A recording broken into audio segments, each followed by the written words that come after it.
sifat rahmat Tuhan ni, kalau selagi orang tu orang Islam, walaupun dia kena seksa, kena gitu gini, tidak kata putus dah daripada sifat rahmat Tuhan. Kerana sifat rahmat itulah akhirnya dia masuk juga dalam syurga, kerana ada rahmat. Sebab itulah ulama-ulama kan bahagian Bismillahirrahmanirrahim. Ar-Rahman itu sifat rahmat juga, Tuhan yang bersifat dengan rahmat. Ar-Rahim rahmat juga. Apa beza dua tu? Rahman ini dalam dunia, rahmat Tuhan ni dia kesian ke manusia ni nampak belaka. Kalau kafir pun tak ada beluran, kita kata dia bui makan panas potula cari makan. Lepas tu kalau makan kenyang potula. Hak curi, hak jahat pun makan kenyang potula. Sedap potula. Tidak kata jadi tak sedap. Tak. Tu rahmat Tuhan tu terlindung. Terlindung sekak dalam dunia. Apa maksud dia sebalik? Tapi di akhirat saya sifat rahmat Tuhan ni rahim saja. Rahim ni sifat Tuhan kepada orang mukmin. Wa kana bil mu'minina rahimah. Tuhan tu rahim kepada orang-orang mukmin di akhirat saya. Ketika tu orang kafir tak ada dah. Kalau nak ada pun orang mukmin masuk dalam neraka dulu, sifat rahmat tu tak ada lagi. Akhirnya dia akan keluar juga. Pasal apa? Sebab rahim. Rahim tu ada. Rahim ini mukmin saja. Tak ada dah kafir, tak ada. Tapi dalam dunia kalau nak kiranya jahat ke apa tu tak pandai tu. Dia ambil harta orang, dia menipu, dia merokok, dia gapo tu, dia makan sedap apa tu lah. Dia buat rumah dia mewah, dia suka. Tak pandai tu nak bui tu dengan cara jahat dia tu. Tapi apa tu bui semacam. Sebab Rahman. Di situ maknanya sifat ni tak nampak. Terlindung sedikit. Sifat rahmat Tuhan macam Tuhan kenal berlaku kepada semua orang. Hak jahat pun suruh tolong je. Macam dia kenal berlaku, tak apa berlaku. Lembut sangat. Tapi saya rasa tidak lagu tu.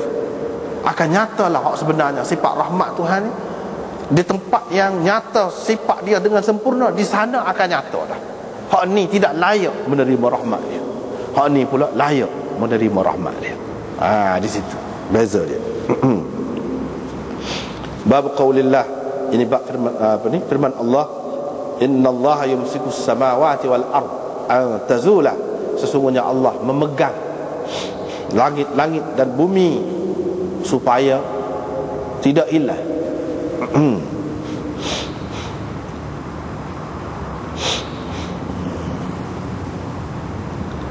Ni hadis ni kita sudah jumpa dulu. Orang padri tu mari, pendeta tu mari, dia kata, hai Muhammad, Allah letakkan langit atas satu jari, bumi atas satu jari, gunung ganak atas satu jari, pokok dan sungai atas satu jari, dan sekalian makhluk yang lain atas satu jari. Artinya Tuhan ni ada 5 jari.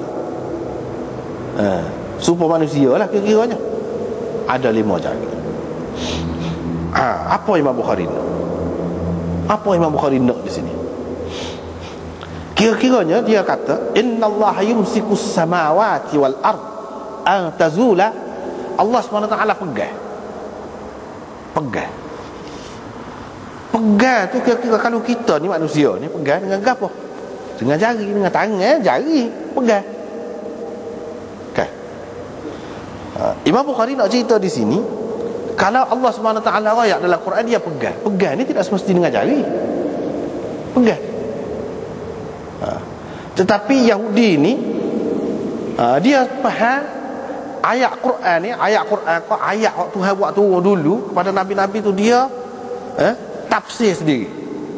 Dia pelanjutkan sehingga jadi tajsim, sehingga mentajsimkan Tuhan, sehingga Tuhan tu ada jisim. Tu sehingga jadi gitu. Bila pegang, dia kata mesti ada jari. Kalau jari ni kalau ada pak tak sempurna. Kalau tak ada ibu jari pun susah dah nak pegang lah ke mana. Jadi 5 jari. Bagus sebut. Hak tu tafsiran dia. Hak dalam Quran cuma dia kata, begitu juga dalam kitab-kitab hak Tuhan hak dulu, Tuhan pegang langit dan bumi, tidak semesti pegang tu dengan jari. Tidak semesti pegang dengan jari. Dia pergi wayak gitu.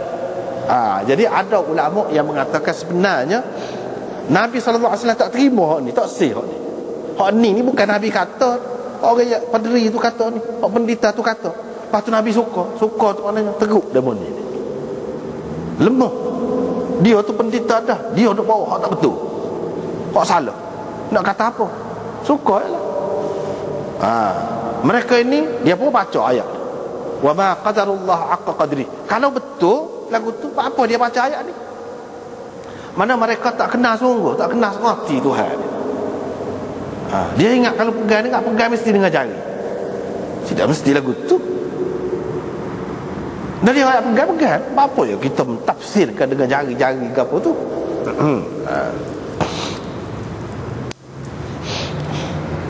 Cumanya bagi orang yang terima, bagi hadis ni pun kita sudah jumpa dah juga dulu. Bagi orang yang terima, Nabi SAW suka tu, bukan suka tak terima jari tu. Tuhan tu ada isbak tu. Sebab dalam hadis yang sahih ada hati manusia ni berada di antara dua jari daripada jari-jari Tuhan. Baina isba'in min asabi'ir rahman. Hak tu sahih. Hak tu kalau kita nak takwil hak ni, hak tu ada dalam hadis tu. Maknanya jari ni bukan dua, di antara dua jari daripada beberapa jari. Tadi tak royak juga 5, tapi beberapa jari. Maksud dia nak royak sini, dia suka tu, dia ingat kau Tuhan ni mana suka makhluk gitu, tak atas jari gitu, tak atas jari gitu. Padahalnya Tuhan ni tak ada lemah, tak ada gapo, tidak serupa dengan makhluk, gitu. Dia nak ayatnya Tuhan ni maha perkasa, maha kuat. Tak perlu, maknanya kalau kita kata atas jari ni, atas ni, tak perlu lagu tu. Tak perlu semua. Hak ni pun bagi orang yang terima, dia kata dua cara tadi juga. Yang pertama takwil, dan yang kedua imsak. Imsak ni mana tak kata gapo lah. Di samping beriman dengannya. Maknanya isbak tu satu sifat Tuhan. Sifat Tuhan gitu. Bukan isbak tu dengan makna jari. Hak sebenarnya. Ada. Di samping beriktikad bahawa hak zahir itu tidak dimaksudkan. Jari itu bukan jari seperti makhluk apa dak. Tidak lagu tu. Mengikut pendapat orang-orang yang takwil, dia takwilkan jari-jari di sini dengan kuasa. Dengan kuasa.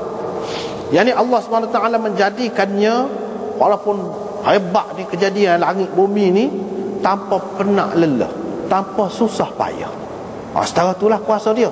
Walaupun besar gini mau, hebat gini mau ni kejadian dia ni, tapi tanpa susah payah. Dan dia ibaratkan hak tak susah tu, kita kata bos setara tu pada dua jari ya, pada jetik ya, kita kata. Jadi guna kita nak royak je, bagi kita tak heran sikit abuk kalau bos setara tu. Jadi hak ni pun aku tu juga sebut jari ni nak royak je, tidak guna orang lain lah. Tidak guna orang lain.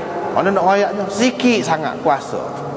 Walaupun dia berasa Tuhan dia penat lah, sehingga orang-orang Kristian ni kata Tuhan berehat pada hari Sabtu. Mana Tuhan berehat, dia pun guling tidur. Tuhan guling tidur.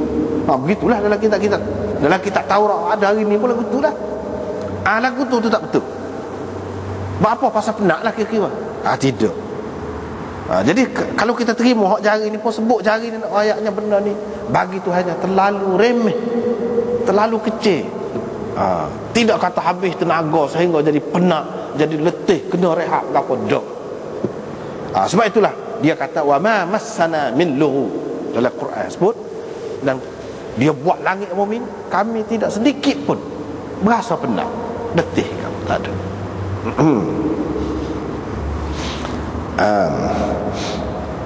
Dia pun sebut orang manusia ni dalam bahasa mana, dalam bahasa kita pun lagu tu juga. Bos taramu tu pada aku jetik lah. Misalnya kita kata ni pada dia dua jari. Nak perbah dia pada dua jari lah, kita kata. Sungguh kau perbah dengan dua jari, nak pegang ke mana besar gitu tu nak, kita kata. Tapi dia nak ayatnya tak heran lah. Bos tara tu begitu. Dia kata manusia menyebut jari-jari dalam percakapan-percakapan yang seperti itu lil mubalaghah wal ihtiqar. Nak ayatnya dia tak heran asal dan dia pandai remeh bos tahu tu. Gitu. Maknanya kalau kita terima ni Nabi suka ni, maknanya Nabi terima nak ayatnya sebut jari ni ialah untuk menyatakan terlalu kecil kepada Tuhan langit bumi ni, untuk menjaganya terlalu kecil sehingga disebutkan dengan jari-jari sahaja. Untuk menguruskannya tu dengan jari-jari sahaja.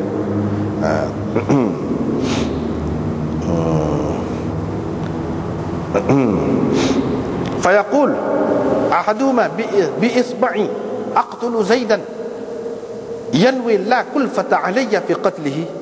Seseorang tu berkata, aku bunuh Zaid, kata dia, dengan jari aku, sebatai jari aku. Maknanya tak ada penat aku untuk membunuh dia tu. Aku tak ada penat. Itu maksud dia kata sejari tu. Bukan makna bunuh dengan jari sungguh. Tak ada penat maksudnya. Ada juga yang berpendapat, dia kata boleh jadi juga maksud jari-jari di sini asabi'u ba'dhi makhluqatihi, jari-jari sebahagian daripada makhluknya, bukan jari dia. Yakni kalau orang belajar Arab di sini, hadaf mudhaf di situ, hadaf mudhaf di situ.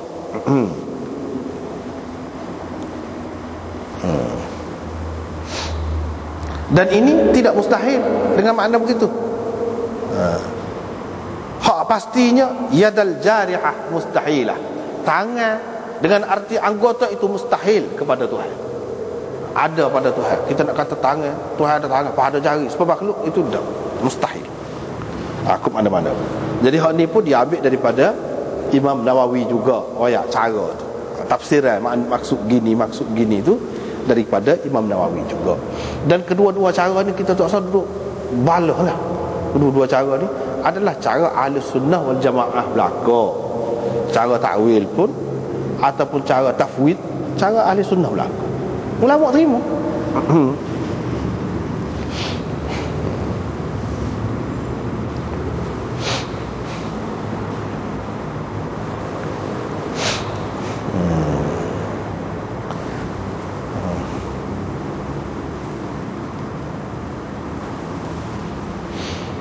Lepas pada tu begitulah juga.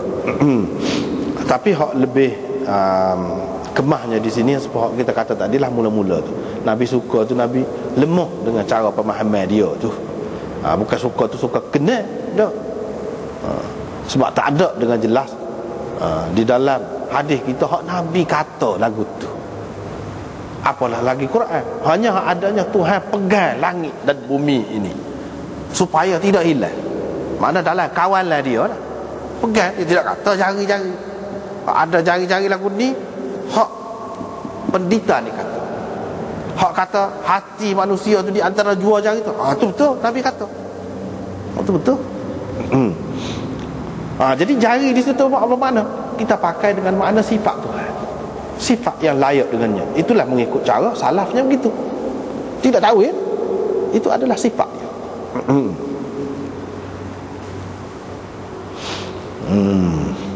Wa ma qadarullah haqqa qadrihi. Mereka tidak gitulah.